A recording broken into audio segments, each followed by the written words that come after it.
continuing our last presentation about radiation protection calculations, okay, we talked about half value layer and how to calculate the half value layer. Now, there are different half value layer for different material like concrete or steel or lead, tungsten and uranium. Different half value layers for iridium, for the same radioisotope, for the same energy. If I told you that I want to shield iridium 192, okay, using steel or using lead or using tungsten or using uranium, so you have to know the half value layer of this material. Using the values in the table, okay, we'll use it to calculate the shielding thickness of material, okay. In cobalt 60 you will find another values from concrete steel. These different half value layers due to the different of attenuation coefficient of this material. So difference in attenuation coefficients leads to difference in half value layer, okay. So now for different energies of X-ray from 50 to 1000 you will find that for lead and concrete you will find for lead different half value layer with increasing the energy of X-ray, increasing the half value layer. That means for higher energy, higher penetration, so you need to increase the half value layer or the thickness of material to reduce the intensity of radiation to half. Okay, so it's very important to know this information. Okay, when you are using this calculation for shielding CT or X-ray room or fluoroscopy, you have to know the highest kV value, the highest kV value of that machine. Okay, if the machine give us energy 150 or 100 or and so on, you have to know the appropriate half value layer, So now, if you know that here is this equation, I'll give you now very important equation for calculation. This one. Now, I have here I transmitted, okay? I transmitted to calculate the transmitted photons from any material, which is equal to I transmitted equal to I naught e to power minus mu x.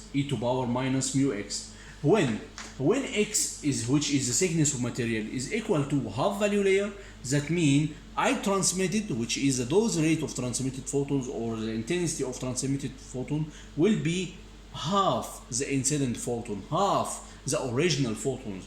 That means I transmitted divided by the original intensity is equal to half. So on substitution in the equation, okay, 0.5 is equal to e to power minus mu half value layer. Mu is the attenuation coefficient of material.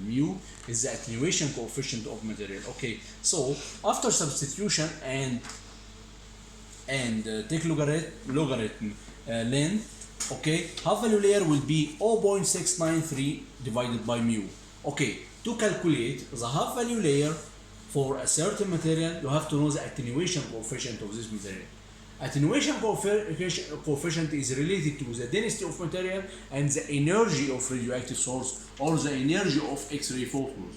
So the attenuation coefficient is related to the density of material and the density of material and the energy of radioisotope or X-ray machine. That's very important. When I substitute in this equation, I have to know the attenuation coefficient. But at first, I have to know that which type of machine I want to shield it, which type of radioisotope I want to shield it, what is the energy of radioactive source. Okay, so from this term, IT divided by I naught is equal to 1 divided by 2, half. So I can write a 1 divided by 2 to power n. What is n? N is number of half value layer. So number of half value layer, I can get it easy by this equation, which is the total thickness of material divided by the half value layer of material. This equation is very important. This equation IT divided by I naught equal 1 divided by 2 to power n is very important, because sometimes you want to know that if I made a shield for radioactive source with a slice thickness 5 millimeters or 10 millimeters, okay, so I want to know the dose rate after shielding. if you want to calculate the dose rate after shielding, it's easy from this equation, because you know the total thickness of material, which will be 5 millimeters or 10 millimeters. Okay, now I know the total thickness and I know the half value layer of this material. Half value layer of this material will be from tables. So it's easy to find N. N now will be the total thickness, which will be 10 millimeters divided by the half value layer of material. So it's easy now to get I transmitted divided by I know. So it's easy now to reduce how the percentage of reduction of the dose of the incident photon, okay, or the dose rate of the incident photon. So from this equation, it's easy to know the reduction in the incident photon, okay, to know the reduction percentage of the incident photons, okay. If you know the original dose rate, it's easy to know the transmitted dose rate, okay, the transmitted dose rate. Okay, now we will talk about another equation for radioactivity equation, which is, if you want to calculate the activity of material at certain time, okay, which will be equal to A, which is the activity of material at a time t, equal to A naught times e to power minus lambda t. Lambda is a decay constant, rate constant is the rate of conversion from unstable atom to stable atom. Rate of conversion of all radioactive atoms to stable atom. This decay constant is specific for each radioisotope, and T is the time at which I want to calculate the activity of material, okay? So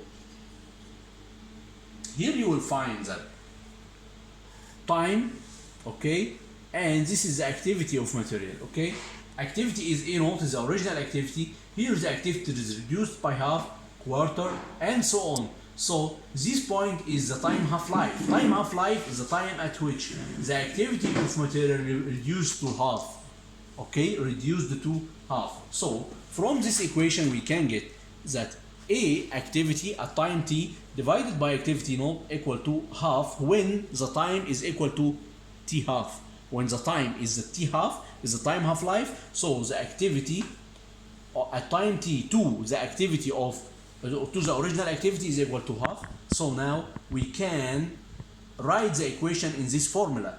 A at time t divided by, or 2, the original activity will be 1 divided by 2 to power n. What is n now?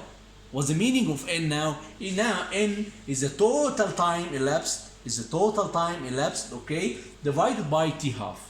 Okay, so if I have a radioactive source, I want to calculate the activity of this radioactive source after 6 hours, or after 5 hours, or after 4 hours. So after 4 hours, 4 hours now is the total time elapsed. And from knowing information about radioactive source, what is the T half for radioactive source? For each one of radioactive source has a specific T half. So from this equation I can get N. So substitution in this equation, we can easily get activity at time T. The activity at time T of radioactive source. So now we'll give an example, very important example, okay? We'll give an important example. If we have a source of iridium 192, this source of iridium activity is 80 curie, okay? And the source is 42 days old. So this is the age of source, 42. So the time elapsed, okay, from manufacturing of the source, okay, is 42 days. Your equipment utilize 10-meter cable, okay. This is the industrial radiography example, and 3-meter head hose. Okay, the collimator is a 2/10 value layer of tungsten material. Okay, so this is a calculation.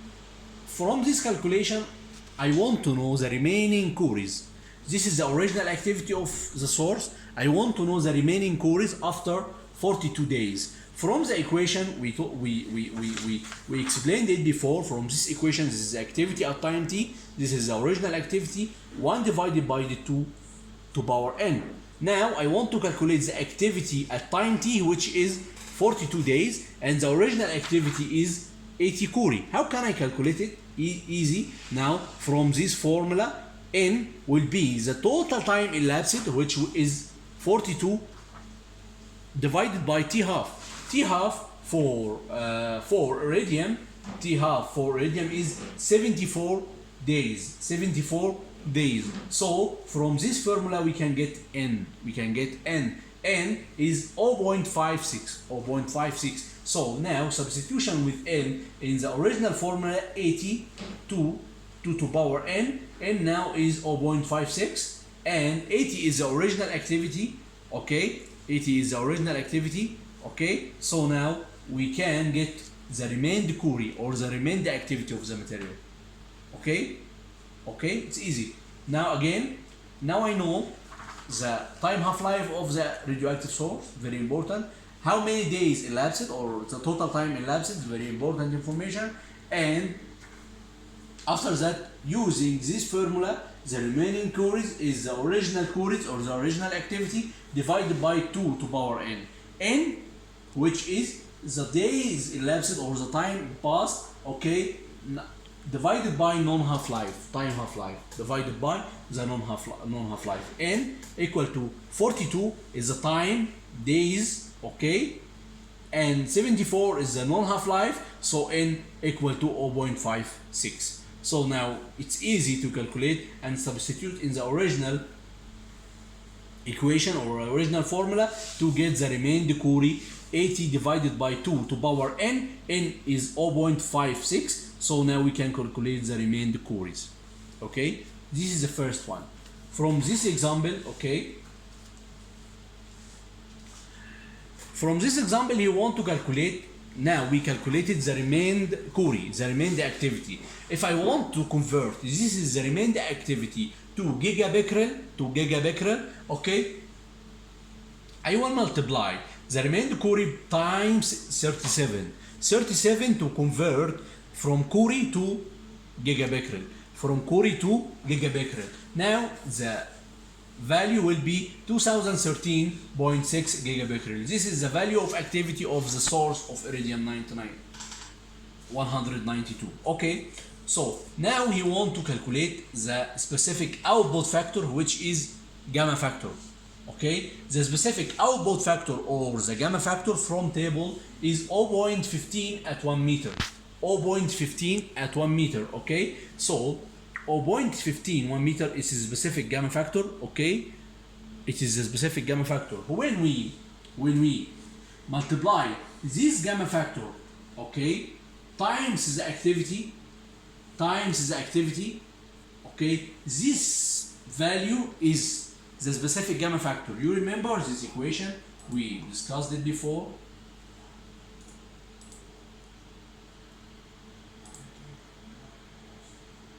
Okay, this one.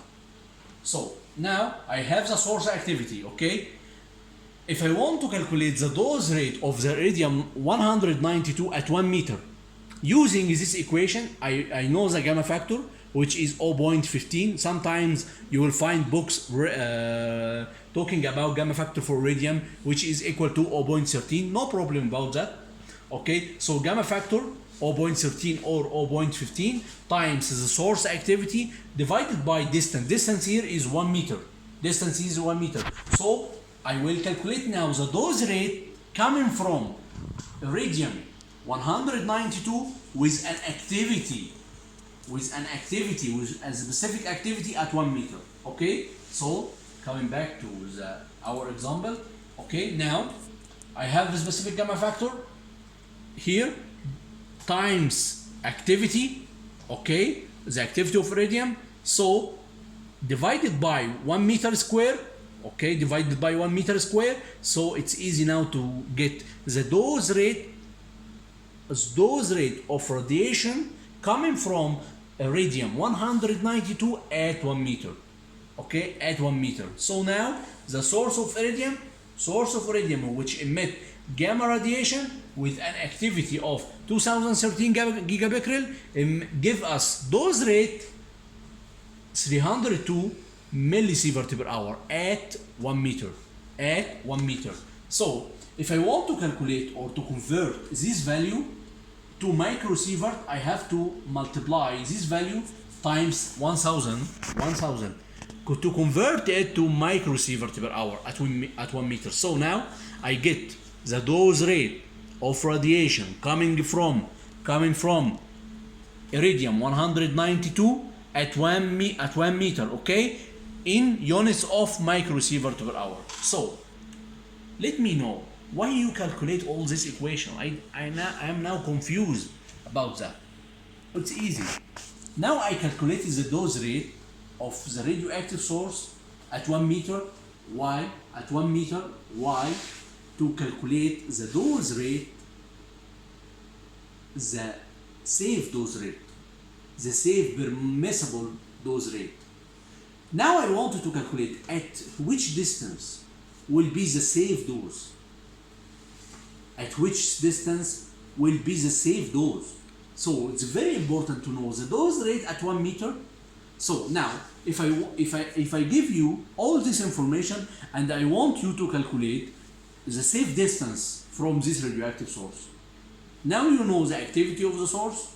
Now you know the time half-life of the source and the gamma factor of the source. And I want you to calculate the safe distance from this source. Okay?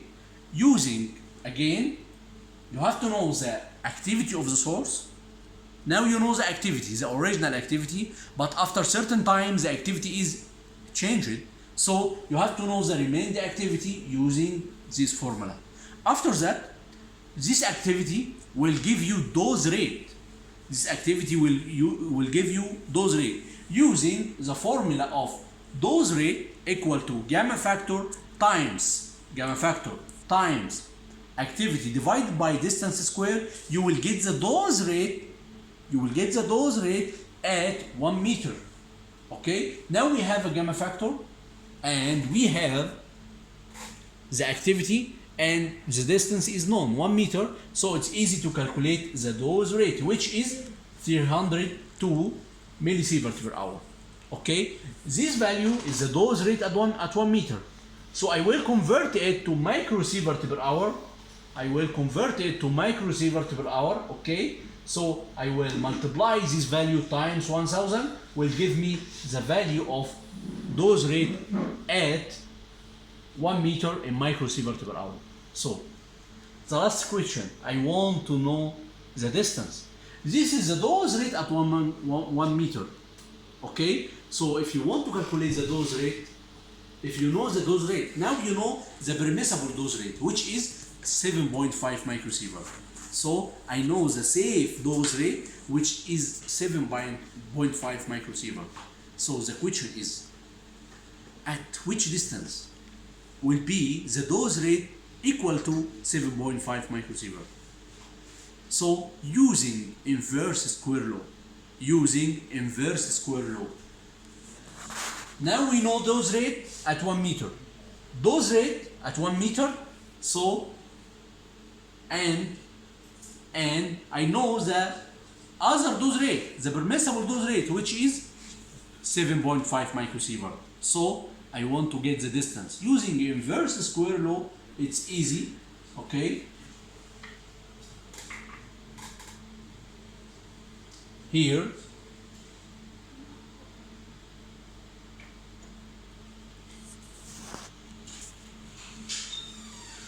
Here, this is the equation for the inverse square law.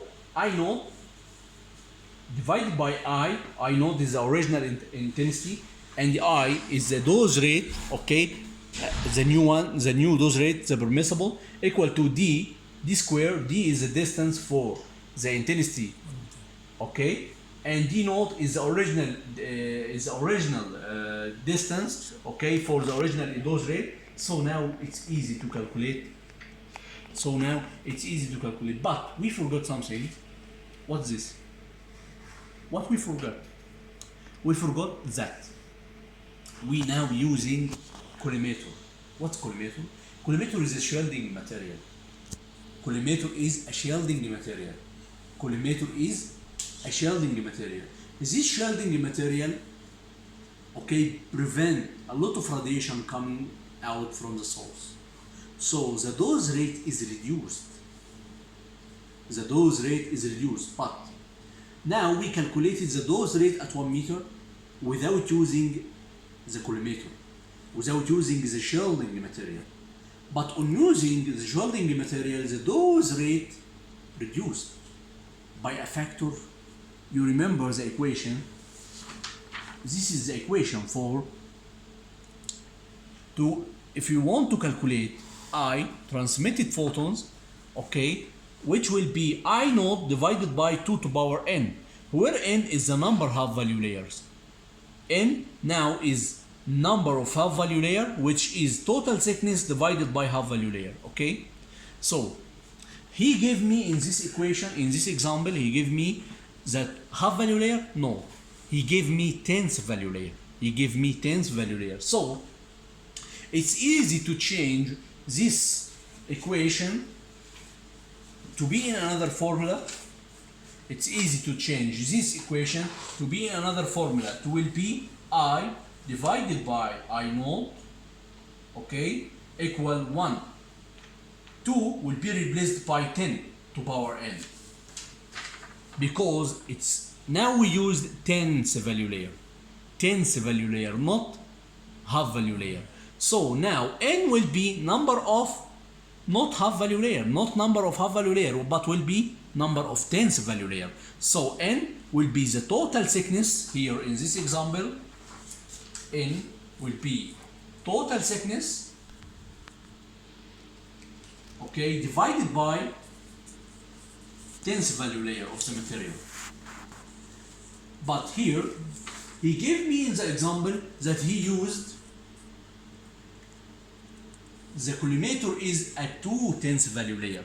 So we can remove, we can substitute, okay, we can substitute by 2 in this equation. Okay, we can substitute by 2 in this equation. So we will get here 10 to power 2. We will divide the value of dose rate divided by 10 to power 2 to calculate the dose rate at 1 meter. Okay, calculate the dose rate at 1 meter. Okay, using the collimator.